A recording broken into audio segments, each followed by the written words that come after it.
mon jamma hire mon bandiraɓe musidɓe tedduɓe yeɓoɓe e haɓɓede télé Mauritanie wonɓe nder leydi ha e caggal leydi min calmini on min gari kadi humnude aadi mumen mbaɗuno e moɗon yontere yawtude nde so tawi ko adani on jewte ha tengti jewte guuraɗe ɗo e nder rendo meɗen eɗen gandi natanɗe ko wiyete ko gurti honko wiyete ko vacance uji so tawi ɗum haalama noon jangdema haale e mbadi muɗum kuptodinde e nder sengoji certuɗi eɗen gandi haalama ɗo e saahaji jawtuɗi ɗi ko wiyete ko nadde duuɗe hakkudeji ɗe hono entrant sixiéme o caggal ɗum ko brevet o noon kadi e baccalauréat wadde firti eɗen gandi tigui koye gondi ko wiyete ko jangde jewte muɗum e gurdam muɗumen wuuraɗo e nder leydi meɗen Mauritanie e nder ɗum noon goto foof ene jogui sengo no yirata guila e ɓeɗon janggannoɓe ha e jangguinannoɓe e jinnaɓe ɓeɗon janggoɓe mbiyen jaagogal toppitogal jangde e mbadi kuptodinde jangde noon so tawi haalama ene woodi ko wiyete kadi heblo e karalleje kesse ɗe hono ko wiyete ko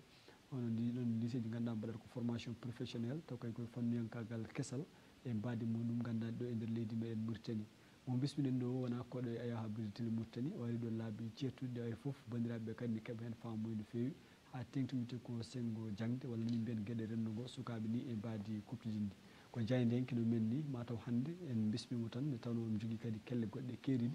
ɗe o wanggoto e nder muɗum ha tengti wiyete ko sengo jangde mo bismiɗen ɗo kanko ardi ko wiyete ko estime ɗum waɗi noon saabi bismiɗomo hande nder nde ɗo yewtere estime ko dal keblowol to banggue karallagal jangde o abbitiɗi ɗon fannuji en mbawi bismademo ɗon e galle ɗe uddita nde andude tigui holko woni daɗɗo mum holko huccana e nder saahaji garoɗi tawde noon hande kadi école aji ɗi uddi en mbawat namdademo beele ko adno ko walla ko sikkuno ko ene wawno latade beele ɗum laatima walla ala hol kadi no wuura e ngal ɗon dawal hanni mbiyen hitande ujunnaje ɗiɗi e nogas e goho hitande ujunnaje ɗiɗi e nogas e ɗiɗi woni année scolaire oɗon holno ɗum yaari holno sifori tawde eɗen gandi oɗo saaha joni ɓeɗon ɓe o jangguinanno ɓe wurno e nder hitande nde foof ene keeɗi en ene jeeɓa kadi yewtere nde firti kadi en mbawi wonde seedeji eko wawi gollede nder duɗal bitegal estime en gandi koɗo men hande wiyete ko Ama Diallo kanko bismiɗen hande nde ɗo yewtere wadde en naata e bundi yewtere faccirde toɓɓe keɓore wonde yewtere men en dokkat on fartange o wawa salminde bandiraɓe yiiɓiyankoɓe yewtere nde garten e koye wonde mbadi yewtere meɗen Mamadou Ama bisimilla ma. Assalamu aleykum rahmatullah musidɗo jokku waɗi foof mi salminima mi yettima mi jarnima caggal nde dokkuɗa min oɗo fartange tigui rigui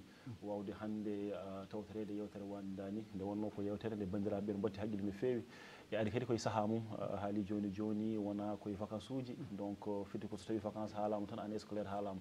donc ko weltare mawde wonandemi min wawde hande arde ɗo joddadema yewtidde ma yewtidde bandiraɓe jooɗi oɗo saaha joni mi batti haqqille yewtere nde ene cabbi gandanɗa hoorema wawde hebde hen kene nafa ɗumen e kene kadi wawa duusi sukaɓeɓe e oɗo saaha kuccanaɗo ɗum woni vacance uji ɗi machallah Seydi Diallo aɗa andi garɗa ko wiyete ko banggue estime estime yimɓe gandi ɗum ni dal keblowal mbiyen udditgal ma taw hitande hikka nde ko addi ko foof e gartata holko woni sababuji sosgo muɗum holko wonno hen yiyande woɗɗude nde ko wiyete ko vision o beele kadi holno dawal ngal yaari dal kono tigui ɗum noon sen duttima seeɗa ko tubakoɓe mbiyata historique en garti caggal seeɗa estime ko école des sciences appliquées aux technologies informatiques et de management ko école mo gandanɗa hoorema e heblata ko sukaɓe mo gandanɗa ene jogui bac malla jogui niveau bac won waɗoɓe bac keeɓa won waɗoɓe bac mbasa hebde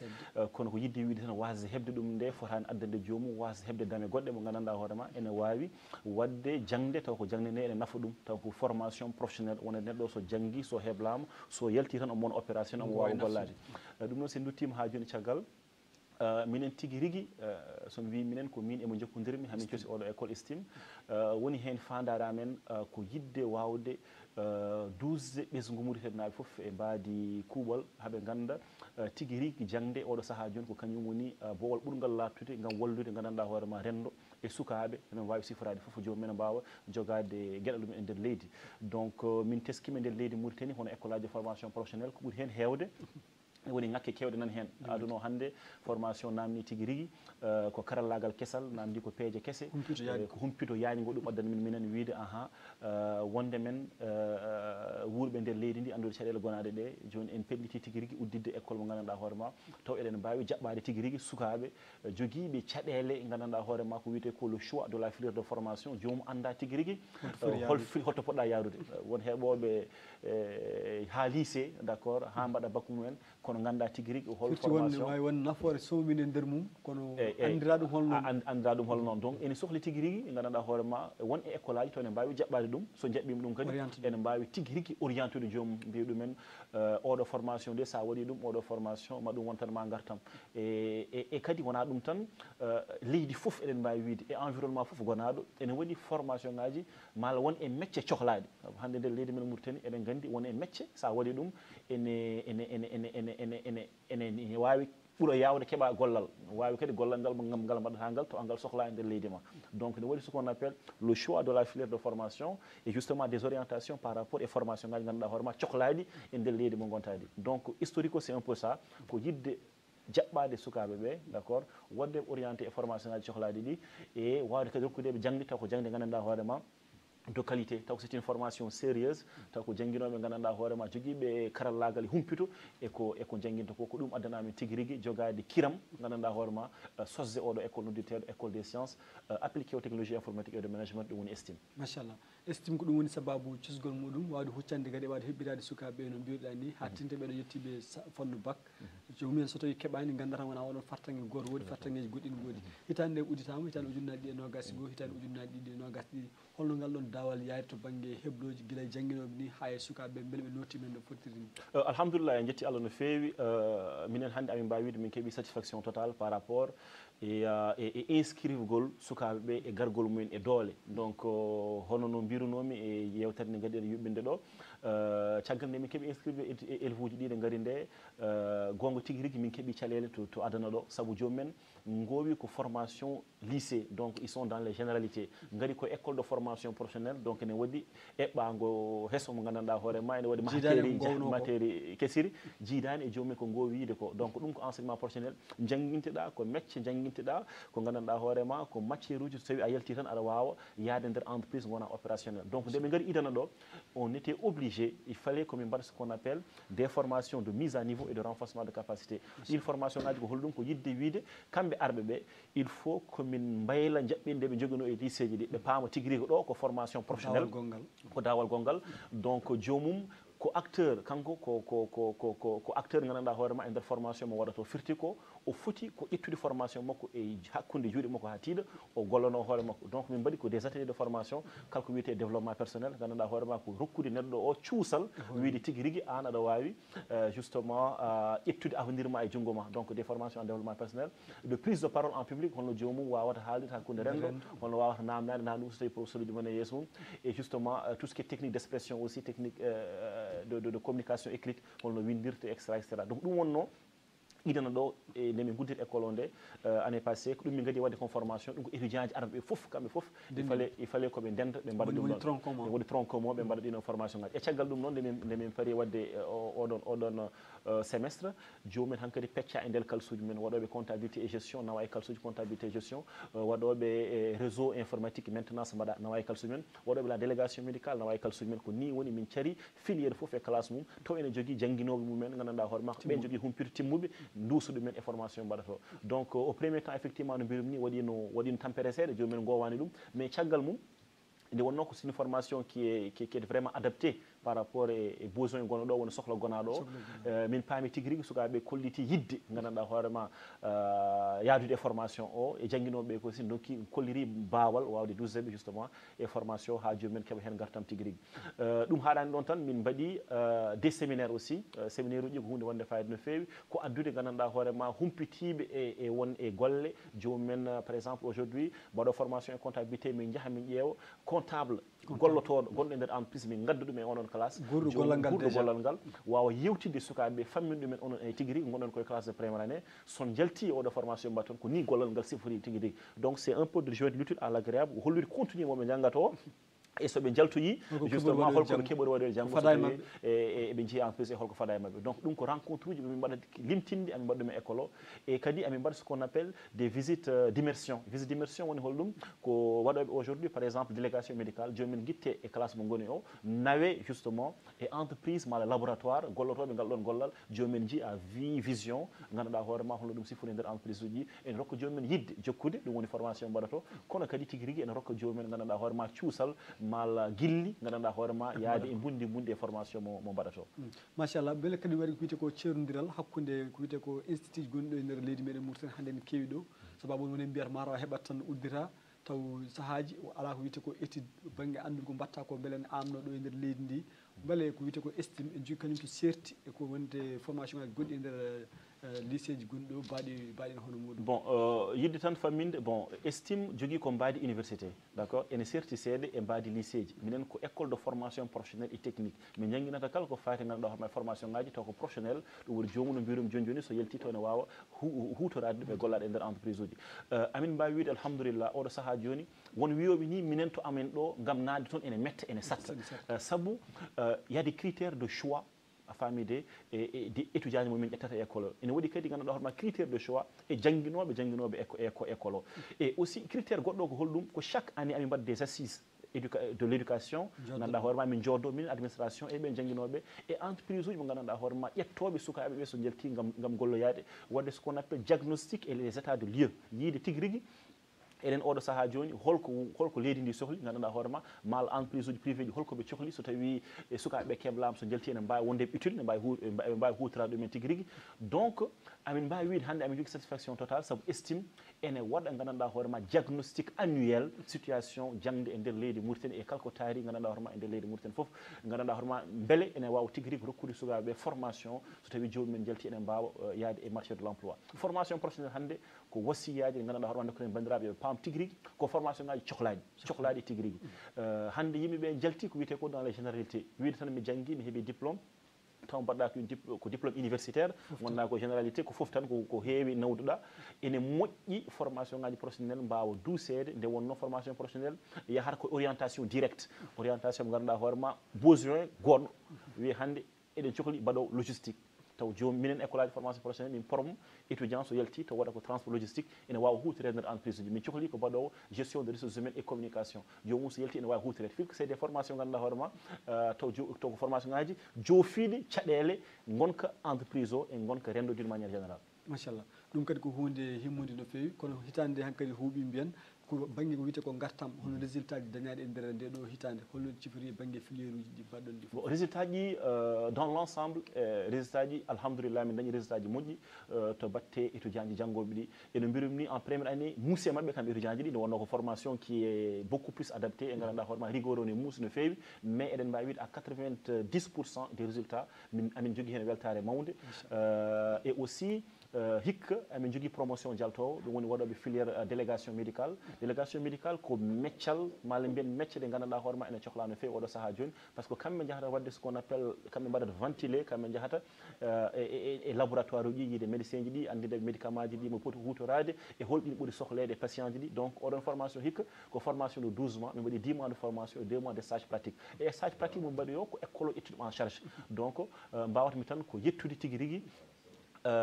yettude laboratoire uji mo gandanɗa hoorema jaɓɓi étudiant ji ɗi ƴetti ɗumen e stage donc ene mbawa dusodirde e jomumen pour mbawa yiide stage pratique mbatta o donc résultat ji amen hikka gam ruttade namdal ma ko résultat ji momin ganduɗa hoorema amin jogui hen weltare yajde nde wonno étudiant ji hande e kala toɓe positionni ete batte national ɓe keeɓi hen résultat ji baɗɗi fayide e tigui rigui eyyi ko no mbiruɗani kon noon oɗon jogui haralde heseɗe yaltono promotion taw ko toppiri wiyete ko délégation médical ko kamɓe tan woni yaltoɓe walla woɓɓe en goodi ko wona ɗum ko kadi banggue jottodiral mabɓe e nder laboratoire uji walla médecin ji ɗi jokkodiri ɗon mabɓe hol gartam kadi dañɗo e nder oɗon fan eyyi no mbirum ni hikka kam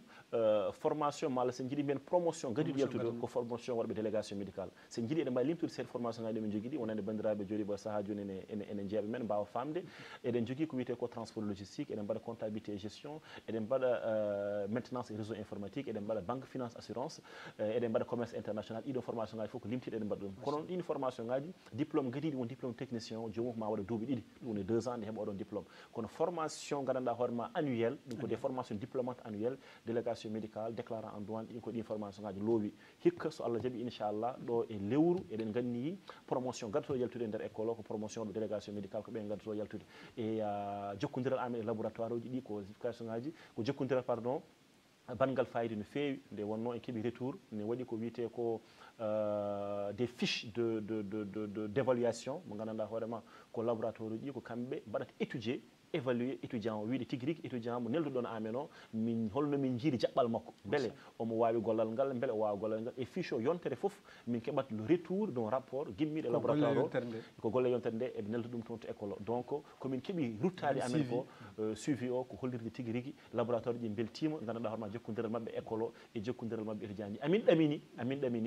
ɗamini étudiant ji yaaɓe e stage ɗi laboratoire uji ma wood e mabɓe heddiɓe toon ƴetteteɓe e beele mbawa fuɗɗade golle so Allah jaaɓi inchallah mbawa fuɗɗade golle inchallah ko hunde fattam lammire e nder oɗon fannu no mbiruɗa ni e nder filiére uji ceertuɗi ɓeɗo ma jaltu hitande hikka nde woɓɓe kadi hitande wonde e ko nandi e nder oɗon fannu banggue hande jangde ko wiyete ko banggue ɗeɗo duuɗi hande kebloje banggue karallagal no mbiruɗen ni oɗon keewi heɓɓitade niveau ji kewɗi ha tengɗi ɓeɗo min mbiɗa waɗɓe bac heɓani walla gueɗe mbaɗe noon banggue kadi sélection ngaji ɗi mbatton ɗi wawde hebde jomumen e wasiyaji ni mataw mbiyen walla erango kuccinta e ɓeɗon ɓe ganduɗa ko waɗɓe bac laabi limti ene keeɓa wona ni ɗo toon gaccorto mbaɗo e métier goɗɗe walla gacce jangde définitivement hol kadi no mbaɗa e mbaɗen tan wiide ko wonande ɓen joguiɓe niveau bac minen impérativement wonande kala jiiɗo winditade amen soit aɗa jogui baccalauréat mala aɗa jogui niveau bac wonde joga niveau bac de ko wadde bac lawol gotol ma laabi limtinde jomum heɓani anen ɓuuren hewde ko déception mala ko tubakoɓe mbiyata ko la déperdition scolaire jomum waɗa bac lawol gotol ma laabi limtinde wasa heɓde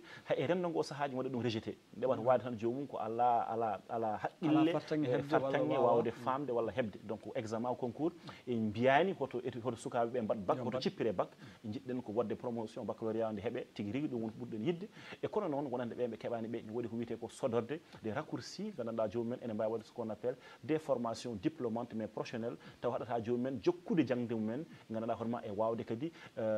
nafde rendo ngo sabu formation professionnelle ɗum woni fandare mum kañum ɓuuri yawde ɓattade hebde gollal ngal ni et en réalité aussi ko ɗum noon wonande waɗɓe formation professionnelle ɓe ɓen ils sont opérationnels en tout cas pour une école sérieuse wonande école jaɓɗo jangguini tigui rigui sukaɓe waɗo formation professionnelle kala baɗɗo formation professionnelle tigui rigui ɗigguɗo jomum so yalti ene jogui meccal fiɗi ko formation ko addande jomum jogade meccal sa yalti tan an sa namdama holko mbawɗa ma wi min de mbeɗa wawi wadde comptabilité min de mbiɗa wawi wadde informatique appliqué à la gestion min de mbiɗa wawi wadde réseau informatique min de mbiɗa wawi wadde transport logistique mbiɗa wawi délégation médical fiɗi ko an e on école mo janggata guila ka aɗa jangga aɗa woni almudo aɗa jangga gonɗa ko heblede jogade poste fiɗi ko sa yalti tan an sa neldami oɗon poste aɗa wawi gollade donc wiide sukaɓe ngala bac ɓe e joguiɓe bac ɓe kamɓe foof yooɓe paam eɓe jogui possibilité yaade école aji de formation professionnelle e estime kadi ene jaɓɓoɓe nde waɗaɓe e rangu ndeɓe mbawata arde tigui rigui ɓe bindito e soɓe jogui namde par rapport e formation ngaji cohlaɗi malla orientation ngaji minen amin paari tigui rigui wawde bismadeɓe wawde dusdeɓe haaɓe mbawa dañde formation so tawi ɗum ɓe jaltina waɗanaɓe gartam tigui rigui so tawi ɓe jaltina waɗanaɓe gartam tigui rigui no mbiruɗa ni ko ɗum hunde fayodinde banggue ɗeɗo keɓla e gollo keblugol kono ha jonnitiden ko wiyete ko délégation médical holɓe ɓe ganduɗa hoorema ɓurɓe yarude nder oɗon fanno e nder estime beele ko rewɓe walla ko worɓe e ɗum o saaha joni kam sen dokki à titre estimatif woni pourcentage à 90% je dirais aussi wonande waɗɓe formation délégation médical ko rewɓe en tout cas minen kam to nokku amen ɗo hoɓɓe ɓuuri arde sumgoji mabɓe walla ko sumgoji ko sumgoji mabɓe te kadi ko sumgoji baɗɗi fayida nde wonno délégation médical ko meccal ɓe gandanɗa hoorema jokkodirɗa koye docteur eɓe an jahata ko famminde docteur eɓe ɓe e médicament ji ɗiɗo holko ɗum nafata holko woni gartam mum e holno docteur o wawata wadde ha wawa wadde ɗum prescrire woni wasiyade patient o yo utilise ɗum donc meccal kesal mo ganduɗa hoorema ene waɗi gartam no fewi te kadi kono intermédiaire hakkude docteur et médicament. Exactement. C'est un peu le pont entre les laboratoires et les médecins ou les docteurs prescripteurs woni windoɓe médecin ji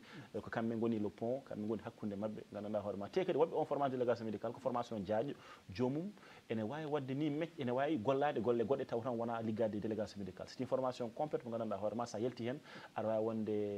wonde assistant dans des cliniques aɗa wonde assistant dans les laboratoires fiiti ko kala corps médical goɗɗo an mbaɗa formation délégation médical o aɗa wawi liggade hen par ce que jogui ɗum humpito voilà ɗum woni avantage formation c'est ko formation jaaƴƴo donc mo jomum so gaynoyi ene wawi liggade métier kewɗe taw koye nder domaine santé et domaine médical machallah no mbiruɗa ni tawde a fuɗɗima haalde ko wiyete ko banggue avantage uji ɗi hono gartam gonɗam e formation professionnel holno jiiɗa hande jangde ko fewte formation professionnel ɗo e nder leydi meɗen Mauritanie banggue est ce que en huccani ɗum walla ala ha joni aɓe ngakki mataw famede e ko nandi hen bon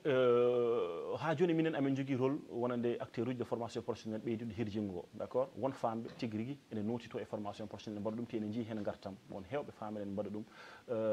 won hen kadi cowata famde donc mbeɗa sikki tan jewte baɗe dani ene moƴƴi no fewi ɗum waɗa jewte limtinɗe nde bandiraɓe mbawa andude naforum tigui rigui kono noon eɗen mbawi widde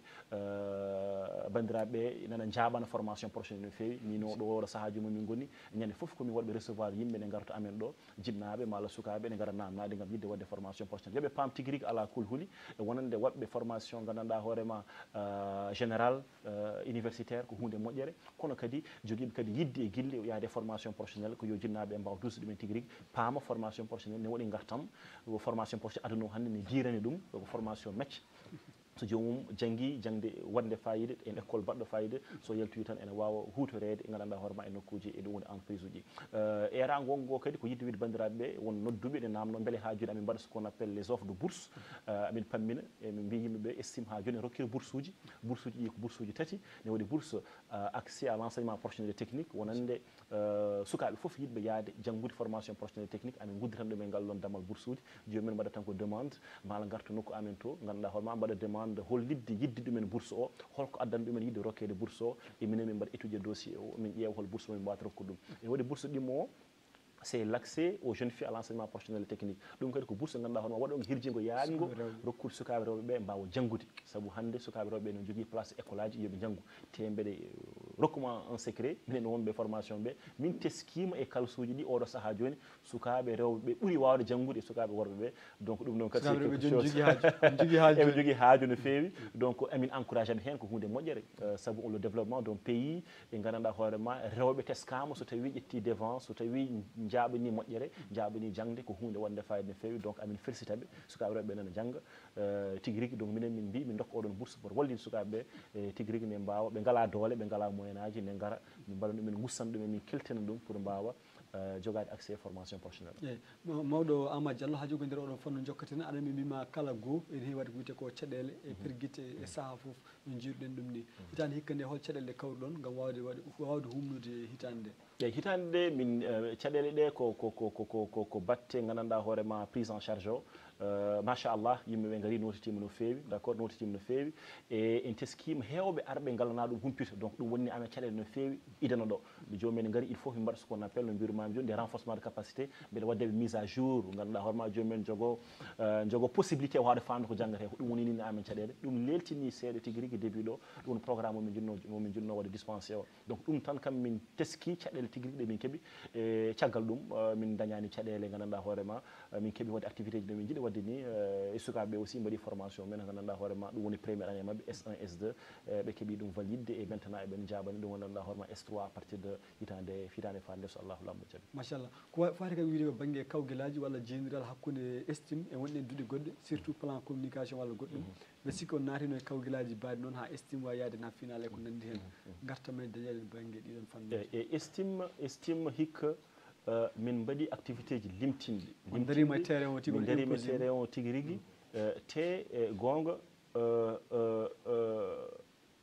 activité ji malla concours aji kawguelaji ɗe min participe foof min jeehi hen gandanɗa hoorema ha e niveau mo gandanɗa hoorema wonɓe ɗo duuɓi limtinɗe keeɓani yettade ɗon donc ɗum ko yettere Allah no fewi fiti ko heblo ngo ango moƴƴi fiti ko sukaɓe janggoɓe toon ɓe jaaɓi kañumen kadi heddade jiimagu te wadde gandanɗa hoorema formation de qualité donc min mbaɗi participé activité concours national la valeur des mots ɗum ko fayida kelme gandanɗa hoorema holno neɗɗo o haaldirata hakkude yimɓe holno neɗɗo o wawata défendre un projet donc min keɓli hen étudiant ji amen ɓe jeehi hen ha final ɓe kolliri kadi mbawa ko tigui rigui ɗum noon ko weltare monde wonanta amen ɗo to amen ɗo kadi min organisé des conférence uji ɗi ko ɓuuri hewde e yeede ko école malla entreprise heewi ko noddude yimɓe woɓɓe malla addoyde yimɓe woɓɓe jiggade ɗumen ne gara ne mbaɗa jewte minen to amen ɗo ko étudiant ji ɗi e koyemumen min keɓli holno yewtere waɗirte d' accord min mbi hannde enen kaala ko fati droit des femmes malla eɗen kaala ko fati la déperdition scolaire malla eɗen kaala ko fati délinquance juvénile min mbi étudiant ji ɗi ko adi eɗen jaaha eɗen jiiɗi yo woɓɓe onon kon janggoɓe mbaɗe ce qu'on appelle des recherches scientifiques ɓe mbaɗa kamɓe hibbiso maɓɓe ɓe jiilo ɓe ngara kamɓe koye maɓɓe mbaɗa jewte ɗe gandanɗa hoorema ɓe juɓɓina jewte ɗe e gandanɗa hoorema sehilaɓe maɓɓe sukaɓe étudiant hono maɓɓe ɗe namnoɓe hen namde e ɗum ko hunde wonde fayida feef activité ɗi min keeɓi wadde hikka e goɗɗum komin keeɓi wadde aussi ko des conférences d' accord jewte min mbaɗi ɗum au niveau de l' institut français de Mauritanie e nder école o ha ko taari gandanɗa hoorema école o foof min mbaɗi hen jewte limtimɗe gam susnude sukaɓe ɓe rokkudeɓe gandanɗa hoorema fartange wawde jooɗade haalde heɗede e famminde bandiraɓe ko wona e dongu ko machallah bandiraɓe musidɓe tedduɓe yeɓoɓe aya habride télé Mauritanie woni koɗo men hannde yewtere nde ko Amadou Diallo mo ganduɗa arde ko duɗal biyetegal estime keblal to banggue wiyete ko karalleje kesse ɗe banggue science e abiti kala ɗiɗon fannuji ko ngol ɗo woni gadduɗon mabɓe fewte oɗon fannu kono haalni en gartam puɗɗiɗam dañede hen kadi waɗa kadi wiyete ko soynande moƴƴere yittere moƴƴere fewte oɗon fannu gonɗe ko wiyete ko vacance woni gurti jaɓanne so tawi Allah jaaɓi hitande ujunnaje ɗiɗi e nogas e ɗiɗi nogas tati woni ko wiyete ko 2022 2023 so tawi uddama udditama hol kuccam kesam kadi ɗam keɓɗon nattinde nder estime gam wawde kadi ɓeydade moƴƴitinde yiyande mon nde e anniyaji joguiɗon fewte déjà e vacance uji e koye mumen minen min mbiyata ko estime à la vacance d' accord ha ɗo joni administration ne gollo mbeɗe profite de passage remercie de yettude le directeur des études monsieur Lo Papa Babou kanko arde direction des études o e gandanɗa hoorema la responsable administration financiére ɗum woni Binta mademoiselle Binta ko kamɓe toppiti ɗum oɗo saaha joni école o université to woni ɗo gollotoɓe nan ɗon jooɗi ne gollo ha joni saabu e nder vacance uji amin mbaɗa ce qu'on appelle des cours de renforcement de capacité étudiant ji janggoɓe ɗon hitande nde wone mabɓe teskiɓe won caɗele ɗe jogui won ngakkanɗe jogui donc ɓen ene garta e vacance o amin mbaɗa lowdi kesiri gam wallude jomumen so tawi hitande arode ɗimmere nde jomumen keɓata caɗele e wonande kadi woɓɓe gandanɗa hoorema yidde wadde des rencontres des séminaires ɓen foof ene mbawi arde nder école o participer ɗiɗo rencontre uji ɗum wona ɗumen fayida e jomumen so tawi gandanɗa hoorema jiɗoyi arde année prochaine widditade to so gari tan keɓata caɗele ɗe sukaɓe windirnoɓe hikka keeɓi ɗe en début d' année scolaire donc ɗum noon ko gollal manggal ɗe min mbaɗata durant les vacances maintenant la projection ɗum woni eɓɓango hes momin jogui pour hitande arone nde ko yidde wiide bandiraɓe déjà e vacances uji amin jiiɗi organise ce qu'on appelle la journée de l' excellence c'est une grande journée momin mbaɗata ɗo e nder leydi Mauritanie journée o ko jogui fandare tigui rigui ko orientude sukaɓe bachelier ji eɓe ngala bac par rapport au choix de la filière de formation woni holɗi formation ngaji goodi holko woni nafoore formation ngaji ɗi ɗum amin ganni yuɓɓinde ɗum ko nder vacance inchallah lamɗo jaaɓi momin gartu ɗo haalande bandiraɓe datogo mane e so ɗum ɓenni durant année scolaire o amin jiiɗi ɓeydude équipe o no feewi amin jiiɗi kadi yaacinde gandanɗa hoorema métier momin jangguinde to école to so Allah jaaɓi inchallah amin mbi étudiant ji ɗi yooɓe paam tigui rigui ko école mo gandanɗa hoorema sa ari la validation des semestres ko obligation wonande kala janggoɗo ɗon yo faam tigui rigui sa waɗani validé a wona ɓennowo e classe supérieure donc ko hunde nde min goni strict no fewi e kala kadi jiɗɗo arta yo faam tawata ɗon ko golle gonguiri e gonga jangde e yo heblo kadi justement pour wawde yaadude oɗon projet donc ko ɗum ɗon woni vraiment la vision d' année prochaine hitande arone nde ko beaucoup plus de sérieux beaucoup plus de rigueur et justement une projection claire vers des formations mo gandanɗa hoorema qui sont porteuses cohlaɗi e nder nokku men e nafoji kadi rende ngo so Allah lamɗo jaaɓi mawɗo ama keddoɗen ko hojumaji nayyi e yewtere men nde ko adi noon mbayno gulwal goɗɗum mata kuccinten ko wasiyaji e ɓeɗon ɓe ganduɗa mbaɗani ko wiyete ko heblo formation professionnel ko abbiti oɗon fannu hol wasiyaji kuccinta e mabɓe holli tigui hande marché o woni rendo ngo ko sohli e banggue golle pour wawde kadi addude ɓe nder oɗon fannu wadde eno mbiɗum joni ni minen ene ɓuurani min tout le temps yewtidde e gandanɗa hoorema wonande yimɓe wadde formation maintenant eɗen mbawi dans les généralités tan wiide tigui rigui e nder leydi men Mauritanie hannde ene waɗi métier gandanɗa hoorema ene cohla no fewi ko nande transport et logistique ko nande les ressources humaines et communication comptabilité informatique la délégation médicale donc ko métier gandanɗa hoorema secteur foof ene sohli joguiɓe oɗon profil ko hunde mo jenenden enen wonɓe formation professionnelle en tout cas par ce que entreprise uji sa foti noddu men ene cohli profil aji mbaɗinda noon e so ɗum ɓenni ko wiide tigui rigui wonɓe joguiɓe namde aɗa andi e sahaji ene moƴƴa jewtida e neɗɗo o ganduɗa holko woni orientation ngaji makko professionnel beele mbawa 12e hen c'est ce qu'on appelle komin jogui estime ɗo ko cellule d' orientation et d' accompagnement d' accord wonande aroɓe ganda ko jiiɗi wadde jomumen ils sont perdus malla nana tan kawma waɗi comptabilité malla waɗi informatique dañi kalis tan ande mbiya ko ɗum jiɗɗa wadde tawana gotum escala wawa ɗum donc firko sahaji wona gotum donc ene moƴƴi chaque fois chaque profil ene waɗi orientation ngaji ɗi nawrate sahani waɗa ko jomum yiiɗi ko eko wawi wadde ko eko wawi wadde ko effectivement donc yiiɗi ko eko wawi wadde ko donc minen ene ɓuurani amen wonande kala jiɗɓe joguiɓe caɗele e formation mo poti wadde garto amen min mbawa yewtidde mum tigui rigui min duusa ɗumen effectivement e formation ngaji mo ganduɗa hoorema taw ne yaade profil jomum ene yaade famamuye jomum taw heɓata hen caɗele so Allah lamɗo jaaɓi machallah mawɗo ama konngol ma han kadi cakkitol mbawa waynade bandiraɓe yeɓannoɓe ndeɗo yewtere kuccinta kadi sukaɓeɓe eradeɓe ha tengte simmindeɓe banggue jangde hani wadde ɓe hebloji ko fate e konngol ko adi foof amir yettuma no fewi Amadou Diop nde wonno tigui rigui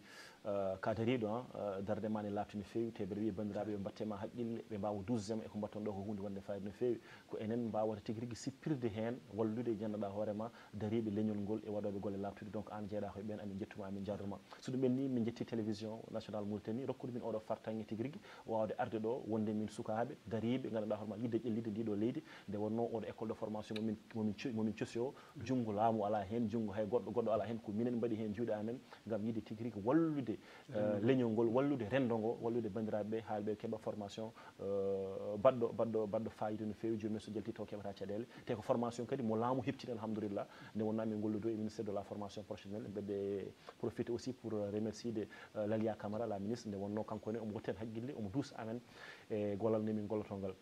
onon andi sukaɓe jooɗiɓe oɗo saaha joni ene jogui caɗele ganda holto kucci ganda holto payi jomumen tigui rigui ene poti heɗede donc enen renndo ngo enen keɗotoɓe en sukaɓe e minen école aji ɗi ko minen jaɓɓotoɓe min orientaɓe e formation ngaji ganduɗa hoorema taw ene waɗanaɓe nafoyi no fewi no fewi donc so Allah jaaɓi minen amin paari tigui rigui jaɓɓade e suka foof no wawi siforade e ganduɗa hoorema jinnaɗo foof no wawi siforade gam yewtide e mumen e gam wawde famminde ɗumen tigui rigui formation ngaji baɗeteɗi taw ko formation ngaji baɗɗi fayida taw jomum sene jogui bac mal niveau bac to ne wawi hen